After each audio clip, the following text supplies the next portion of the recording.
I remember when I first started exploring the depths of Buddhist philosophy. It felt like stepping into a vast, serene ocean where each wave brought new insights.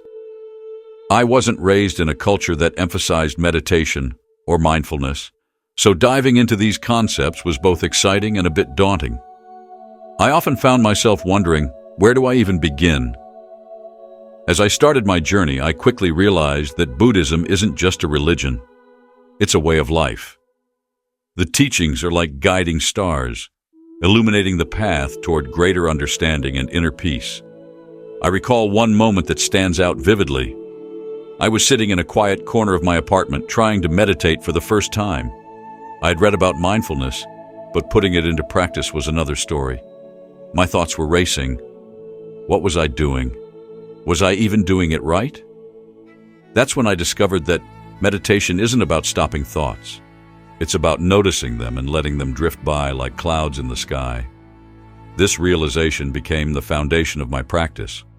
I started small, setting aside just 5 minutes each day to sit in silence. At first, it felt awkward and unproductive, but with each session, I noticed a subtle shift in my perspective. The world around me started to feel a little softer, a little less chaotic. I learned that meditation is a tool for observing my thoughts rather than getting lost in them. As I dug deeper, I found that understanding the Four Noble Truths was a game changer. These core teachings laid out the essence of the human experience. Suffering is a part of life, but there's a path to alleviate it. It was eye-opening to realize that acknowledging my struggles didn't mean I was weak. It meant I was human. The second truth, understanding the cause of suffering, hit home for me. I started reflecting on the attachments and desires that often led to my discontent. In practical terms, I began journaling my thoughts. Each evening, I would take a few moments to reflect on my day. What brought me joy? What caused frustration? Over time, this simple practice revealed patterns in my behavior that I hadn't noticed before. It's amazing how much clarity comes from just writing things down. Then there's the concept of impermanence, which has transformed how I view life's ups and downs. The idea that nothing is permanent can be unsettling at first.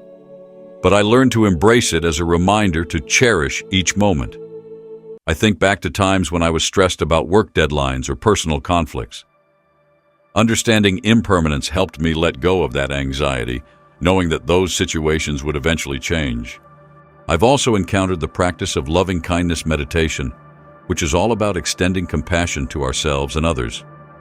At first, it felt a bit cheesy, but I soon discovered its profound impact. I began to incorporate it into my daily routine, starting with myself. I would sit quietly and repeat phrases like, "May I be happy," "May I be healthy," "May I be safe." It sounds simple, but the more I practiced, the more I felt a genuine sense of warmth towards myself.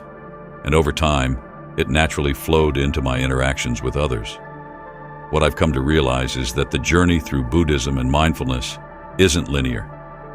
There are days when I feel deeply connected and grounded, and others when I feel lost or overwhelmed. And that's okay. It's all part of the process. So if you're considering dipping your toes into this practice, I'd encourage you to start small, just like I did. Don't feel pressured to get everything right. Each step you take is a part of your own unique journey. Whether it's a few minutes of meditation or reflecting on your day, every little bit counts. Embrace the uncertainty and know that with each practice, you're slowly unraveling the layers of your own experience. In sharing this, I hope you find some comfort and inspiration on your own path. Remember, the most important thing is to be kind to yourself as you explore these teachings. It's all about progress, not perfection. When I first started learning about Hinduism, it felt like opening a treasure chest filled with stories, symbols, and philosophies. Honestly, it was overwhelming at times, but in the best way possible. Growing up, my understanding of spirituality was pretty narrow, mostly influenced by mainstream ideas. But as I delved into Hinduism, I discovered a vast tapestry of beliefs that spoke to the many facets of life and existence. It was like stepping into a world where each deity had its own unique tale, each ritual a doorway to deeper understanding. What struck me most was the sheer diversity within Hinduism. Unlike many religions, it doesn't have a single founder or a strict doctrine. Instead, it's an evolving tradition that embraces a variety of philosophies and cultural practices developed over thousands of years. I remember feeling a mix of excitement and confusion as I tried to wrap my head around the fact that there isn't just one way to practice or understand this faith. That realization opened my eyes to the idea that spirituality can be as varied as the people who practice it. Take the deities, for instance. Each god and goddess represents different aspects of life and the cosmos. Brahma, the creator, is often depicted with 4 heads, each symbolizing one of the 4 Vedas, the ancient texts at the heart of Hindu philosophy. Yet I found it interesting that despite his significance, Brahma isn't as widely worshipped as others. I learned that this could be attributed to the belief that he represents the beginning, while Vishnu, the preserver, and Shiva, the destroyer, embody the ongoing cycles of existence.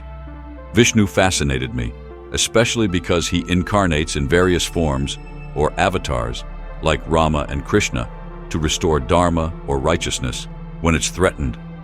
I was drawn to stories of Rama, an embodiment of honor and duty, whose journey in the Ramayana teaches profound lessons about love, loyalty, and bravery. I remember reading the epic and finding myself rooting for him as if I were part of his journey. And then there's Shiva. Oh, where do I start? Shiva's complexity is something I really connected with. He represents both destruction and transformation, and his persona is often depicted through powerful symbols like the trident and the sacred river Ganges. The duality in his nature resonated with me, how sometimes we must let go of certain aspects of our lives to make room for new growth. Exploring Buddha's teachings alongside Hinduism offered me a different perspective. While Hinduism paints a picture of a rich pantheon, Buddhism is more about the personal journey and introspection. I appreciated how the Buddha's role transcends religion. He's a teacher who encourages us to explore our thoughts and emotions deeply. His principles of compassion, mindfulness, and self-reflection felt like a natural complement to my understanding of Hinduism. One thing that stuck with me was the Buddhist emphasis on personal growth. It's all about recognizing our shortcomings and striving to improve ourselves. I started applying this to my own life by journaling. Writing down my thoughts and emotions helped me see the areas where I could grow, not just as a person but also in how I relate to others. I began to cultivate a sense of empathy, realizing that everyone carries their own burdens. This aligns beautifully with the Hindu notion of dharma, living a life of righteousness and moral duty. The beauty of both Hinduism and Buddhism lies in their shared focus on compassion and kindness. The practice of ahimsa, or nonviolence, particularly resonated with me. In a world often fraught with conflict, the teachings of the Buddha and the stories of Hindu deities like Durga, who embodies the victory of good over evil, serve as reminders that we can choose peace and understanding in our daily lives. As I delved deeper, I started to notice how these philosophies manifest in modern society. Mindfulness movements draw heavily from Buddhist principles, promoting mental well-being and emotional intelligence. It's fascinating to see how ancient wisdom remains relevant today.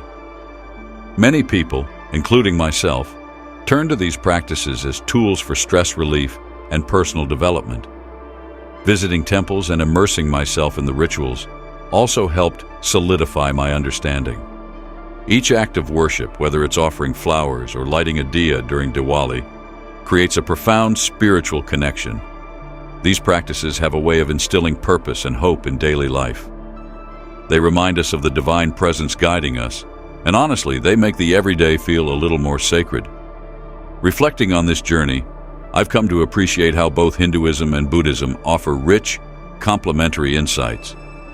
They encourage us to explore our inner selves, recognize the interconnectedness of life, and embrace the complexity of our existence. Each step I've taken has been an invitation to dive deeper into these teachings, discovering not just spiritual wisdom but a greater understanding of myself and the world around me. So, if you're contemplating your own journey into these teachings, know that it's perfectly okay to take your time. The richness of these traditions offers something for everyone, inviting us to explore the layers of life with curiosity and compassion. When I first encountered Hindu worship, I was taken aback by its vibrant rituals and deep sense of community. I remember walking into a local temple for the first time, the air thick with the fragrant scent of incense, colorful flowers adorning the altars, and the soft sounds of chanting weaving through the atmosphere. It was a sensory experience that felt both foreign and strangely familiar, sparking my curiosity to learn more. As I started to delve deeper into the daily practices of Hinduism, I discovered that many Hindus engage in puja, or worship, on a daily basis. At first, the idea of performing rituals seemed daunting. I wondered if I'd be doing it correctly, or if I'd miss some crucial aspect. But the more I learned, the more I realized that puja is about connection, gratitude, and personal expression.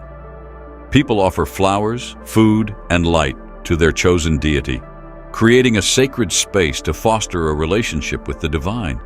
It's not just about the ritual itself, it's about the intention behind it. I began to appreciate how this practice fosters a sense of belonging and peace. I decided to start my own mini ritual at home. It was simple, just a candle, a few flowers, and a moment of quiet reflection. I found that taking this time each day to connect with something greater than myself helped ground me amidst the chaos of everyday life. It felt like I was carving out a little sanctuary where I could express gratitude for my day, seek guidance, and even just sit in silence. Hindu festivals, too, were a revelation for me. These vibrant celebrations bring communities together, celebrating the stories and attributes of various deities through music, dance, and feasting.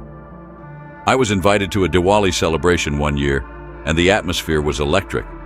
The streets were lit up with lights, people were laughing and sharing sweets, and the air was filled with joyous music.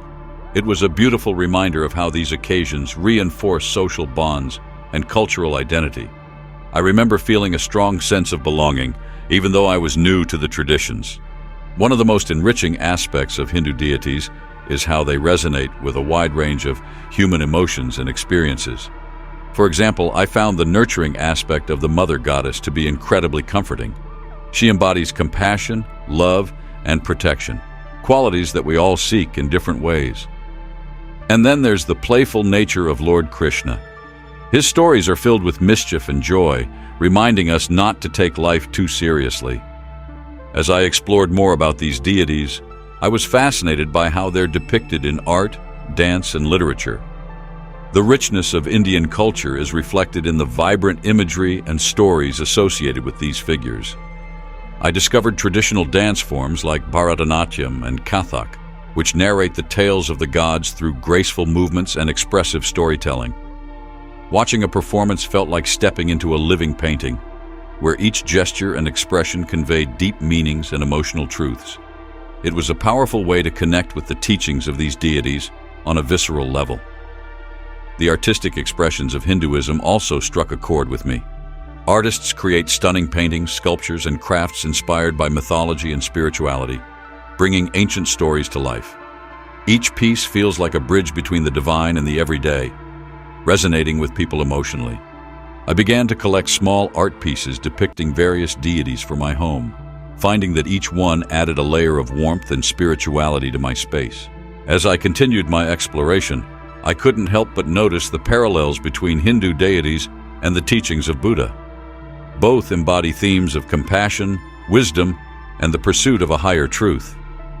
They encourage individuals to reflect on their lives, cultivate virtues, and seek a deeper understanding of existence. This focus on compassion became a guiding principle for me. The idea of practicing loving kindness, as inspired by the Buddha, complemented the protective and merciful nature of Hindu deities. It became clear that both traditions emphasize the importance of kindness in our interactions with others, whether it's a simple act of help or understanding someone else's struggles. I've learned that the moral teachings associated with both traditions offer invaluable lessons. They remind us of the importance of honesty, integrity, and compassion, values that resonate across cultures and religions. Reflecting on these teachings has allowed me to navigate life's complexities with a sense of purpose and clarity. As I continue this journey, I'm filled with gratitude for the richness of these traditions. Whether through daily worship, festivals, or artistic expressions, Hinduism offers a profound way to connect with the divine and with each other. Exploring these beliefs has not only deepened my understanding of spirituality, but has also enriched my ever